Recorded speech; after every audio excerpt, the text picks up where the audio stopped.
My name is Eric Pickett at Phillips Chevrolet in Lansing, Illinois. Real quick how-to video. Some cars come with very nice convenience features in their convenience packages. This is a 2016 Buick Lacrosse.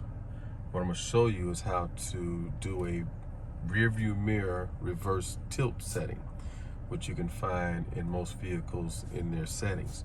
So let's do that. Let's take a look at your Infotainment Center, right? We see where it says settings. When we select that, we can choose vehicle, and we can look at comfort and convenience. Reverse tilt, very simply, is just what it says. I can choose driver and passenger, driver only, passenger only.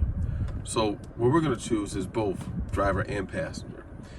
This allows some convenience when I put it in reverse. If we pan over to our rear view mirror, when I put the selector in reverse, it tilts and allows me to see the lines down by my rear wheels on either side. And then when I put it back into drive to go forward, it tilts up and allows me to proceed with wherever destination I'm heading to. So these are some of the convenient features that we have built into vehicles nowadays at higher trim levels. It's simply just a matter of knowing where they are and how to set them. If you have any questions or concerns, you can always reach me at Phillips Chevrolet in Lansing. That's 17730 South Torrence Avenue.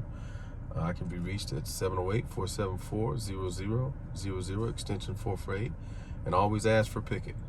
Peace.